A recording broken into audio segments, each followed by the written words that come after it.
Hi guys, this is Lopez International School and we are doing environment justice, air collections in Western New York. And we are Berta. Mariam and Docas. So first thing we're gonna say is about what is environment justice, Berta.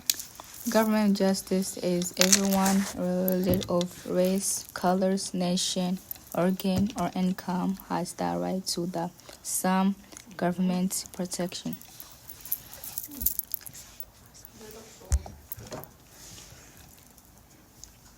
Yeah, I have an example here. The example is inadequate access to healthy food, inadequate transportation, air and water pollution, and unsafe homes. And I think environment justice is like race and color and original. This is what I think. This is the thing that I think this is environment justice is. WNY. Next, I'm gonna talk about clean air coalition WNY. This is the program, the Land, Water, Air, Tonawanda Justice Training Season, Benbook, Delaware, Gender, Lovejoy, North Tonawanda, current participants, miniming and farming worker, the inform a worker party budgeting. So the thing that we learn in cleaning area coalition, cleaning area is working beginning in the early Zoom with living room conversation between neighbor in Tanawanga about ongoing health issue and the possible link to introduce policies.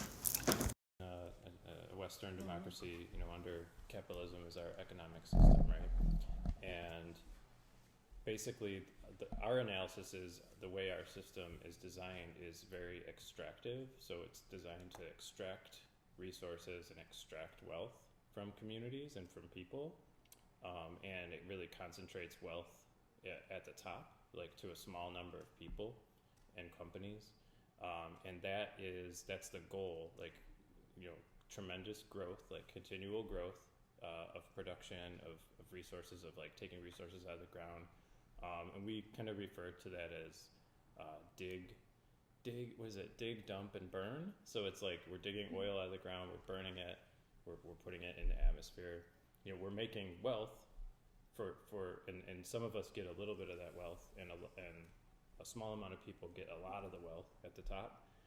And that's kind of like the system that we have. So that produces a lot of harm. So that produces emissions from all the cars that we drive, produces emissions at the factories, and then also we don't do it as much anymore, but we had to burn coal to make power, to power our homes and light our homes, and so all that produces emissions.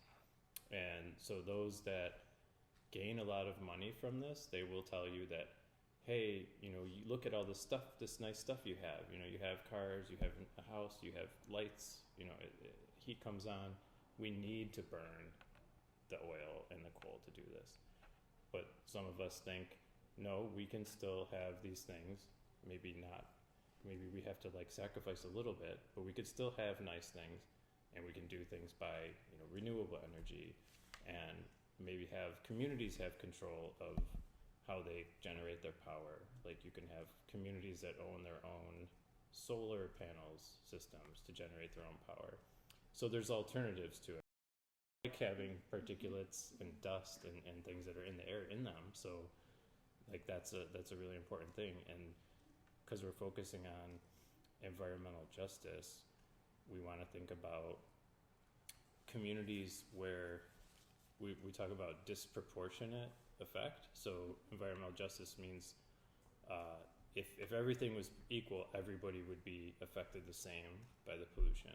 So each community, no matter how much wealth they had or what the racial makeup of their community is, they would be affected the same. But we know that's not the case. So we know that communities that are poorer, that where more black and brown colored folks live, have worse effects from air pollution.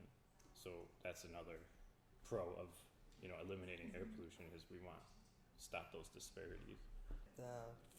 The cons to it is the reality to it is that when you go into these communities and you find out how sick people are, that's a con for me. I have to go home with that. And I have to think about the person I've just talked to that has cancer, that's dying, that the babies are getting sick because of the area that they live in. And that's a con for me because I'm human. I'm a mother, I'm a lady, and I feel, I have a heart. I don't want anybody sick. When we go trying to help people and get the big industries to stop polluting, we have to think about who they're not thinking about. We thinking about the people we see every day, your neighbors next door, and they don't think about when people get sick, what happens to them. You got a lot of money, you don't really care about the poor people. 2019, New York passed the Climate Community Protection Act. So that is legislation, like state legislation in New York, that puts limits on how we're going to reduce our emissions, but also focuses on environmental justice. So part of the rules in that is that 40% of the funding that is going to be used to fight climate change goes to what we call environmental justice communities. So those are those communities that are disproportionately affected. And right now we're trying to fight for legislation that would actually fund that law.